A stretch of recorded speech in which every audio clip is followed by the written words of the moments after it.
Welcome to 30 for 30. This is Coach Nash.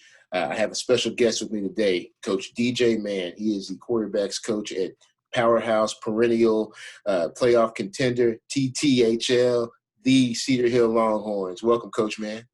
Hey man, thanks for having me, man. I appreciate this podcast you're putting on, man, and I look forward to speaking with you. Yes, sir. Yes, sir. Man, I know we've known each other for a long time, man, and a lot of the things that I've been doing in the recruiting game, and when I say a lot, I mean nearly all of it. I got from picking your brain and asking you questions and seeing how this thing works. Man, just if you don't mind sharing with our listeners, talk about how you got involved with helping kids live out their dreams and go to college, man. Man, it was probably 2007. I moved to Dallas, took a job at Dallas Spruce, and one of my good friends, Coach O, Justin Owens, he was the recruiting coordinator at that high school at the time, and he's like, come in this room. I'm about to have Texas Tech come through here and talk about some kids. And, just from there, man, I got enamored with just meeting college coaches. I kind of had a dream of wanting to coach college. And, to be honest, that's how it started. I wanted to have the opportunity to meet as many college coaches as possible. And, through recruiting, that was kind of that avenue. And, over the long run, it's kind of helped me, build up my Rolodex of college coaches that I know. That's excellent, man. I know building those relationships is key when you're helping kids get to that next level. What were some of the things you learned early in the game that helped you be so proficient right now? Truly, man, and let me start off by saying this, and I spoke on it on a podcast once before. When I first started doing it, man, I truly got into it for the wrong reason. You know, I jumped into the game just to meet these college coaches trying to land a job. And once I transitioned and said, hey, I got to do this to help to help these high school kids get to college, I got a lot better at it. One thing I'll always say that I don't feel like I know a lot more than other people, but I feel like I outwork a lot of other people. I put a lot of passion into it. I take a lot of pride in just getting things done on the recruiting end. And, like I said, everybody's gonna, at the end of the day is gonna know the same things, but who's outworking the next person to get information to those college coaches. Absolutely. One thing I learned from you, man, is that in this recruiting game, because it is a game, and you got to be able to play it the right way. That everybody wants to be involved when it's the signing day. Everybody wants to be standing at the table. But one thing I learned from you is getting all the valuable academic information to the right place at the right time, getting kids signed up for the tests they need to take, making sure you stay on their grades, all those things that aren't so glamorous that nobody wants to be involved. That's what we have to do best. So, man, that was something that I took to heart when you told me that the first time. I said, yeah, that's where it begins. Yeah. Another thing you told me too is how education defeats poverty, man, and that's etched in my brain because you got some kids who are trying to change the generational curse of how they grew up and be the first person to go to college, and that education can help cure most of their problems. Without a doubt, man, with the recruiting coordinator thing, it's so much more than just sending out film and talking to college coaches. You got to be able to do the grimy work as far as establishing those relationships with those counselors, man, and being able to take a transcript and can tell, hey, this kid's going to be a qualifier, and getting kids signed up for the SAT and making sure they got a calculator for the test. That the academic side of being a recruiting coordinator is what's going to put a recruiting coordinator over the top, because anybody that has the gift of gab can sweet talk a coach and get them to like a kid. But are you able to make sure that kids taking the right high school classes to be eligible for college, man. Just as far as the education defeats poverty, man, I look back on some of the things I've been blessed with, and I don't know if I would be where I am. I wouldn't have the things that I have if it wasn't for the education that I got. Absolutely, man. It just seems like it opens doors, it affords you all these different relationships. I mean, for example, a lot of my best friends that I played college football with have gone on to be successful coaches or principals or administrators, within this game, or even college coaches for that matter.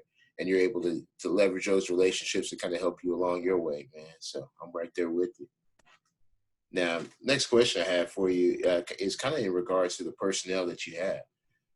It seems like everybody will say, well, it's easy to help get kids get to college from, say, a North Shore or a Duncanville or a Cedar Hill. When you have a little less just obvious, Power Five talent, how do you help those kids that really need your help? Those guys who just want to play ball at D3 or D2 or NAIA. And that's something that I've always battled with and kind of went back and forth with, and that's kind of the competition I have within myself. Is there's probably a lot of people that say, well, it's easy to be the recruiting coordinator at Cedar Hill because a lot of college coaches are going to come through anyway. But what a lot of people don't realize is, we signed, I think it was 58 kids, but the majority of those kids are going to Division II schools, NAIA schools, and Division III schools. We got some kids that are going Division I, but for the most part, the majority of those kids, we got a kid that signed with USC. I mean, I didn't have to do a lot to get that kid to USC. He's 6'6", 300 pounds, and moves like a tight end. He got himself to USC. But, when it comes to those Division II kids and those NAIA kids, it's all about just kind of digging down and reaching to another level. You got to get out your comfort zone to get those kids to recruit it, and a lot of it is, some of it is the relationships you have with those Division IIs. But, one thing that we've kind of done a good job at Cedar Hill, and even when I was at Crosby, is we were getting kids recruited to places that may not normally, that aren't necessarily in the Lone Star Conference. We're getting kids recruited, to Division II schools in Oklahoma, some of the NAIA Division III schools in Kansas, some Division II schools in Nebraska. So, that's to me, I take a lot of pride in getting those Division II schools. And, those aren't the glamorous ones because they aren't the big full rides, but those are the ones that you really have to, work for those kids to get those rides. Absolutely. Yeah, it seems like, everybody wants to knock your door down for the 6'6", 300 that moves like a running back, but not many people want to knock your door down for the 6'1", 200-pound linebacker slash safety slash something else that isn't prototypical. So that, I think that speaks a lot to the work that you put in. Another thing I want to ask as well is, when you are putting together a profile and you're building those relationships with the Division II coaches, how do you get that attention focused on that one kid? It all starts with the relationship. Can those coaches trust what I'm telling you? And that's the real big thing on the D2 level, because when I tell a coach that a kid is 5'11", he's got to be 5'11". They can't get there and he's 5'10", because a lot of those, coaches may be able to come down, or they may not be able to come down and actually see a kid. So, what I tell them, it has to be legit. It all starts with putting together that solid prospect sheet, making sure all the information is on there. And then, man, I attack Twitter, hop in these coaches' DMs, man, and do a lot of texting. Especially when I like to do a lot of texting in the off season, hoping that I have a kid that runs track and, he's putting up good numbers, or he's a basketball player and he's putting up big numbers, and I'm able to contact these schools and say, hey, he just had a double-double, or, this kid just triple jumped 46 feet, man. But, like I said, the big thing is you got to be honest with these coaches when it comes to the attributes of your kids, because if, you could be off an inch here, you can be off, 5 to 10 pounds, but it's something that it's consistently happened. Those coaches aren't going to come around, and it's just going to affect, your future kids. So what are some tools that you use, especially now? We're living, COVID hit. It's kind of isolated us during this whole recruiting process. What are some things that you're doing to show direct reflection of height, weight, even like movement, footwork? So right now, we college coaches couldn't come down this spring, man. So I've been trying to do a good job of telling my kids, go post your workout videos and I'll retweet them and I'll send them to colleges, and just trying to let these guys know, like, hey, here's this kid going through some cone drills. You want to see his change of direction. Here it is. I actually had a tight end get offered by Kansas today, and he played junior varsity football for us last year. But he's 6'6", he's 215 pounds. So what I've done is I've taken a couple pictures of him standing in the door frame with his arms out, and his hands are sticking outside the door frame. So Wow. college coaches are able to see, hey, this is a long kid. The last 2 days I've recorded him just after workout running a couple routes. So, I get him running a couple routes, just, 3 routes a day. I record those and send them out to college coaches. And he had one coach, today like what they see, and he picked up an offer. And then, I go look at his followers. This is actually before the offer. This is when I just put the picture of him. And he's got guys following him from, SEC conference, Pac-12 conference. And Yeah. so it's just, you got to be crafty right now, man, with the way COVID is, and not able to have those college coaches come in and see him, and you just got to try to find things that other coaches aren't doing. What's going to separate you from everybody else. Good buddy of mine, Coach Rosales, he's got a quarterback that Coach Rowe, he's everybody thought maybe he's 5'11". Well, he had his parents take a measuring tape, and they measured all the way up to 6 feet. And once college coaches saw that he was 6 feet tall, that he picked up a few offers. Wow. Wow. That's always crazy to me, man, because we'll say, okay, he's 5'11" and a quarter. And that's too short. But, he hit 6 feet. It's perfect timing. The height's exactly what we were looking for. Why is it that so many, like, small details matter, whether a team offers or doesn't? It's one of my favorite recruiting quotes is, "It's a dirty game." But when it comes to height and weight, one thing that I heard is, if a college offers a 5'10" kid and he doesn't pan out, it's the coaches that recruited him's fault. No matter how hard he works, no matter what it is, he doesn't pan out. But if the college offers a 6'5" kid and he doesn't pan out, it's the kid's fault. He didn't work hard enough. He didn't do this. He's got all this. It just didn't work out. So that's one thing that I got a few years ago. I don't know if that's the truth, or not, but it kind of makes sense. It does. It does. Wow. That's a different way of looking at it than I was looking at it, but it makes perfect sense. There's real life jobs behind it. Somebody's whole livelihood depends on if they kid's 6 feet tall as opposed to 5'10". So, Yeah, you're right, man. And that's why I stopped. I used to get mad when coaches wouldn't offer my kids, or, get back to me. But then I just have to realize, they're trying to feed their family just like I'm trying to feed mine. And if they only want 6'4" linemen, then that's what it is, and I can't expect, you know, the University of Texas to take my 6'1" left tackle or whatever it is, because at the end of the day, they're playing against 6'4", 6'5" defensive ends. And, you got to be realistic when you're a recruiting coordinator, man. You got to go. I go look at rosters. I go to 247 all the time, and ESPN, and I go check and say, all right, let me see what the top quarterbacks' height and weights are. What are the top running backs? What are their height and weights? And left tackles, what do they look like? I'm always watching film on other prospects just to say, I'm standing on the table for my running back, for this particular school. Well, let me go look and see what these other running backs that this school's offering. And if those guys are better than my guy, it is what it is. I kind of just have to accept it.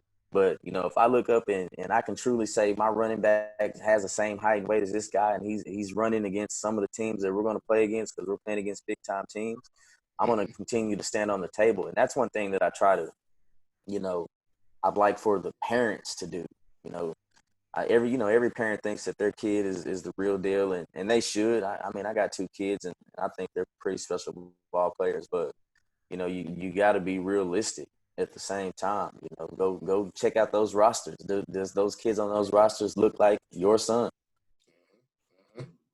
Absolutely. Yeah, do an apples to apples comparison and not just a comparison from the heart. Because, just like you said, parents will look at their kids and think they hung the moon when, in reality, you gotta compare exactly what you're seeing on tape, because you are what you are on tape. I'm with you on that, Coach. Now, I know we've hit on this a little bit, but let's talk a little bit about uh, the COVID-19, man. So I know out of nowhere it hit us, and went to spring break, and I was coming back from spring break expecting to go to school, and got a call that we had another week off, and then that week turned into 12 weeks, and then end of school. And so we're finally getting back into football. When your guys showed up, were they in shape? Were they in better shape? And were they ready to work? I'm sure they were happy to see each other. Our kids came back, and strength conditioning has actually been fairly solid. Of course, it's kind of toned down from what we would really be doing if we were able to get everybody in the weight room. But Mm-hmm. they've been excited these last 4 days, and the work's been had. But I've actually kind of surprised when we got to our football skills part, Mm-hmm. man, and our kids look really good. I mean, it is. I'm not just saying that because it's our kids, but they look really good. And on the other hand, a lot of our kids have like trainers, and they go work out on their own. Our kids want to be good. They're not, you know, a lot of people think that Cedar Hill's good. They just got natural talent. They go out there and play, and that's what it is. But our kids truly work hard. So when we got out, when we start throwing and catching, uh, I mean, it looks like we're back in March, April, throwing and catching. You know, kids have retained a lot of information, and the cool thing to me is we've had a lot of young kids show up. I mean, we've had a ton of freshmen, and those guys are the base of your program. If I'd have got there and looked up and we only had 5, 10 freshmen showing up, I'd be nervous. But we're bringing in huge numbers of freshmen and sophomores. And that speaks a lot to what you guys are doing with the program, man. You have a really, really dynamic head coach, man. Just when he speaks, he just, for some reason, I just want to listen. I want to hear what he has to say, because he might drop a gem or two, just right there that I can take with me. How is it working for a program like Cedar Hill with so much history and tradition? Man, it's awesome. I remember when I interviewed for the job, our athletic director at the time, Miss Farmer, was like, so tell me why Cedar Hill? I kind of looked at her like she was crazy. Like, are you serious? Why not Cedar Hill? I was like, it's Cedar Hill. you know, it's one of the premier programs that you're going to find in the state of Texas. What Joey McGuire's been able to do with his staff, man, has been unbelievable. And what those kids have been able to do. And we have a lot of kids that, which is cool, they love to come back and check on the kids. They love to come stand on the sideline during the games and all that stuff. Working for a guy like Coach Lynn is unbelievable, man. I mean, I've been I've had the opportunity to leave and take some pretty good positions, but just the chance to work for Coach Lynn and to learn under him, like you said, he dropped so many gems, and I do feel like he's preparing us to be head coaches. He always gives us the opportunity to talk in front of the kids. I've been to some places where the only person that ever spoke in front of the kids was the head coach.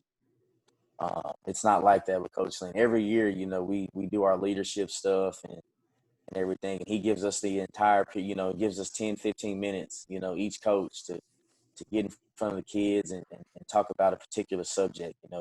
After practice randomly, he'll let the coach, come up and give some type of message, man. And like I said, just being around a guy like him, he's a deacon at his church. So he gives us that, but he's from the hood too, so he gives us that, man. He's such a well-rounded individual, and he's well respected in the business. So just being under a guy like him, uh, is going to look good when you're ready to advance your career. But just being around a guy like him, it makes it hard to leave. Absolutely, absolutely.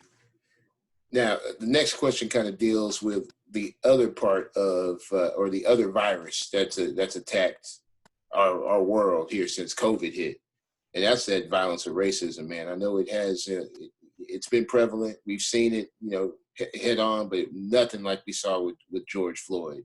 Right there in front of you, to the point where I couldn't even watch the whole video. I saw what happened, and I didn't need to see anymore. I already know what's going on. It's led for me some tough conversations. I have a daughter that's 16, but I also have two boys, a 14-year-old and a 9-year-old. And having to prepare them for how cruel the world can be, that's a tough conversation to have, man. Multiply that by all the young men that are left in our charge. These 4 days that we just had aren't just about football, but it's about helping them grow as individuals. So what has that been like, those conversations for you? I got an 8-year-old son, man, and a 16-year-old, and my 16-year-old's getting ready to drive. So, I gotta kind of have to explain to him, the laws of driving while black. And he's not a real small guy either. I remember when the Trayvon Martin situation went down is when he was starting to walk home back and forth from school and having to have that conversation. And that was hard.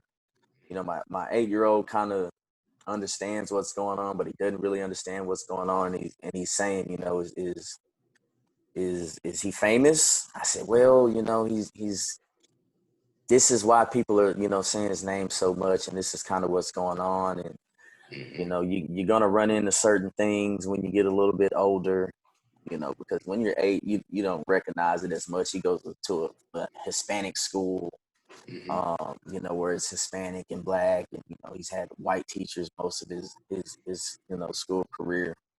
But just as we're in a unique situation at Cedar Hill because it's kind of the opposite. We only have one white kid, I believe, in our entire program. Wow. So we're at a school where it's majority African American. The cool thing that we've done is Coach Lynn has let somebody every day this week come speak to our kids. So we had our superintendent came out and spoke to our kids and talked to them kind of about, some things that you can do to help yourself. We had the chief of police come out yesterday, talk to our kids. We had the mayor of Cedar Hill come out and talk to our kids. Wow. And then today, we had our offensive coordinator come out and talk to our kids, which, his name is Coach Morales. He's been around Cedar Hill for 17 years. So, he's like the man around there, but he's also, his name is Coach Morales, but, he looks like he's a white guy. He's mixed descent. So, just letting our kids hear that him say, I love you and I'll do anything for you, that goes a long way. And hearing him say, my wife has noticed that I'm a lot happier now because I'm here with my boys, that goes a lot. That goes pretty far for those kids knowing that, I talk to those quarterbacks. We break it out on family, because that's what we are. And I tell them, we got to take care of each other. We got to love each other. But, at the end of the day, we're competing, but we're going to be a family. And that's kind of the message that I try to send to the kids. Absolutely, man. It's, for me, I always needed a coach to be there for me. I had a rough childhood coming up, and coaches just letting me know that they were there for me. That helped me tremendously. And so I think it's up to us to pay that forward, especially when it's times like this that are so confusing. Yeah, no doubt. I don't know. We've seen some bad things in our time coming up, but it's never been filmed like it is now. And like you opened up your Twitter account, checking to see if a coach has followed you or something like that, and then you're hit with these images that just keep popping up, and that's hard for a kid to digest, man. That's a lot. So It is, man. It's scary for those kids, man, because not every kid on our roster is known and is a big time football player, and they're driving back and forth from home to workouts or walking from home to workouts. And at Cedar Hill, we got some kids that live in some pretty affluent neighborhoods. We got some cats with a little money out here, and you don't want them to be walking around and fit the description. I'm from West Texas, brother. You know, I'm from Lubbock. I went to school in Canyon and Amarillo, so I've dealt with some things that I would wish on many people, and I surely don't want, you know, my players to have to go through some of these things. Absolutely, man. So And, just you know, there is a such thing as PTSD, uh, in regards to being a black male, because you know I grew up in Southeast Texas, man, and there was a town that I was told, you know, I never was told this. I just heard my mom talking about it, my grandparents, and it's that, yeah, if you're driving that way, don't ever stop in Vidor. Don't ever stop in Jasper. Don't just keep driving and don't get off the road at night. Don't stop over there ever, no matter what. And as a coach, you know, some 25 years later, we're playing a game over in Vidor or over in Jasper. And I'm nervous as all get out just because of the stories I heard. And that's you know, that's just something I heard, not something I experienced. So imagine how you approach the things that you experience and you see every day, man. So that makes it that much more vital that we have these conversations so these kids aren't bottling up everything that they may be afraid of. yeah, you just we gotta keep loving them kids, man, and love all kids. That's the key, man. We gotta love everybody the same way, Mm-hmm. and you know, as long as we love our kids the same way, and they know we love them, that at the end of the day, it's gonna make this world a better place. And I believe we got some harsh things going on in this world, but uh, I believe the world is getting better. You know, you know what's going on is bad, but we're taking giant steps to get this place better. My mom is 60 years old, and she's told me stories to where she couldn't sit in the front of a restaurant that her grandmother was the head chef at. You know, and we're talking about one generation away, brother. Yeah. Yeah. You know, we're talking about that's not a long time ago when you No. think about, you know, my mother's only being 60 years old. So you can't tell me that things are getting a little better, but we have to, just because we're getting better, uh, that's not good enough. And I got that from Kobe Carthel, the head coach of Stephen F. Austin. I mean, he dropped a dime on me. He was like, just because it's getting better, that ain't good enough, Mm-hmm. you know. So Man, just gonna keep pushing, that's it, man. That's a stand-up guy too, Coach no Carter. doubt. Yes, absolutely. Well, man, let's switch gears. I'm gonna ask you some tough questions right here. I don't know if you're ready to answer these right now, but I'm a basketball fan, right? Yeah. And so not a lot of sports was going on. You know, the NBA was shut down, but there's a couple of things on my streaming services I was able to check out. One was a little behind the scenes of LeBron James, like an 8-part series on ESPN. And then the other was The Last Dance, the 10-part Jordan documentary. Yeah. So, in your opinion, as of right now, based upon the bodies of work, uh, who's the greatest NBA player of all time in your mind? All right. I'm a Shaq fan. Okay, okay. I'm a Shaquille O'Neal guy because I feel like he changed the game. But you know, I had to preference my answer with that. But I'm gonna go Uh, with LeBron. oh, bold, bold. All right. Give me one reason why LeBron is better than Michael Jordan. Longevity, and Okay. I feel like he's a more complete, you know, complete basketball player, just as far as passing, shooting, rebound, all that stuff. I mean, not shooting. He's not a better shooter than Jordan is, but just Uh-huh. complete basketball. You know And what? he's gonna play for about 7, 8 more years too. Exactly. That's where it comes down to it, man. He might end up having a 25, 30-year career, unheard of. You know, he's already been 18 years in. He might finish up with 25 years of playing experience. No one's ever done that. That's scary. That's it's nuts, man. So with me, I had to kind of change my thinking. I had always been a LeBron fan over everybody. And then I thought, okay, who will we never see again? You know, maybe Shaq. Shaq in his prime was something different, you know. But maybe we'll see somebody like that again. There's a kid I've been seeing on these Twitter posts handling the ball and dunking that needs to play left tackle somewhere. But maybe that's the next Shaq. I don't know. He's athletic. Uh, but with Jordan, I felt like, you know, and again, this was a terrible way to start off 2020, but, you know, RIP Kobe. But I feel like we saw the second coming of Jordan with Kobe, from the mannerisms to the mentality to the even how hard he was on his teammates. I think we saw everything that Jordan doc. I could see that being replicated in the Kobe documentary about his 5 championships he won. With LeBron, you can say, man, he's kind of like Magic Johnson, but if Magic Johnson was infused with Tracy McGrady or Vince Carter or something like that, but I think he's the most complete player the NBA has ever seen, and maybe that the NBA will ever see, because there's nobody running around that big, that fast, that strong with that kind of IQ. It's just not happening. Yeah, it's funny, man, and I'm a Kobe guy. Like I'm Kobe because I'm a Laker fan. I lived in LA for a little bit growing up, so that's why one of the reasons I said Shaq. And you're right, man. Kobe's got a lot of that Michael Jordan trait to him. And I think what separates Jordan a lot is people say, well, he has that killer attitude, but how if you don't really know a person, how do you really know what a person's attitude and what they're thinking, what their mind frame is as a game is going on?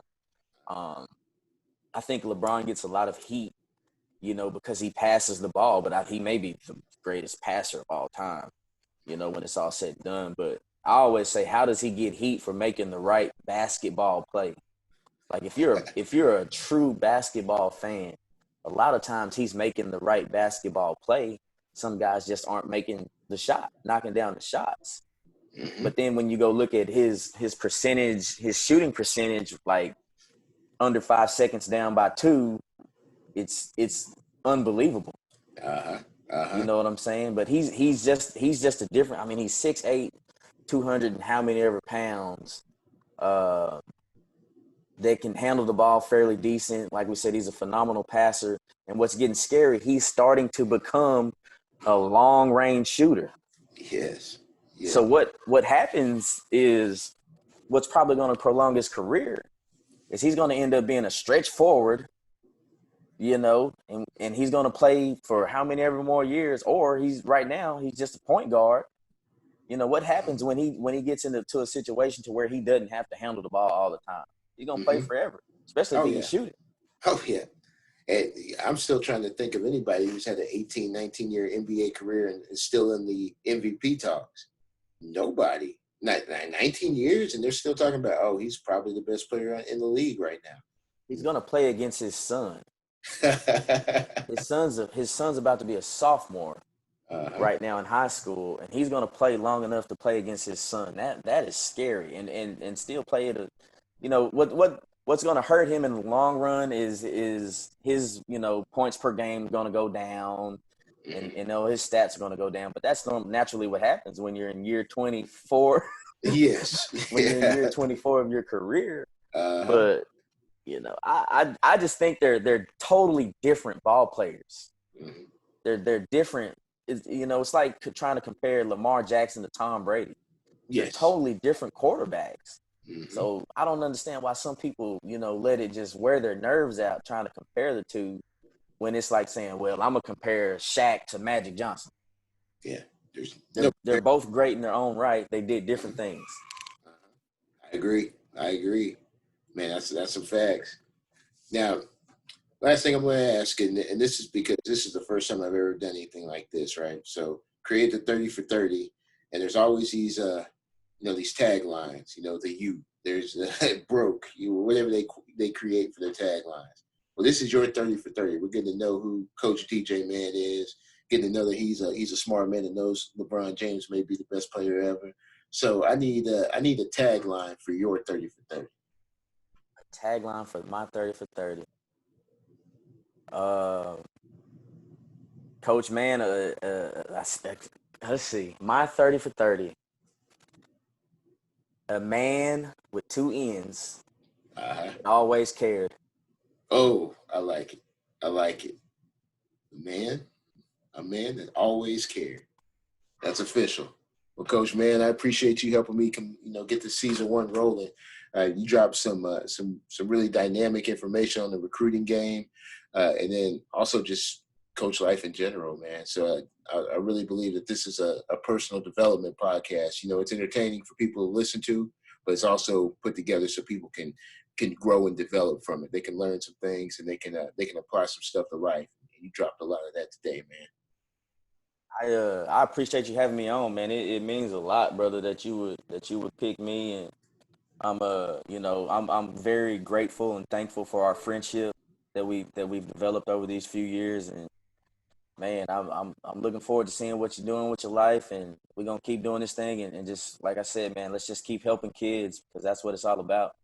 That's it, man. It's a calling, and we're answering that call, brother. Yes, sir.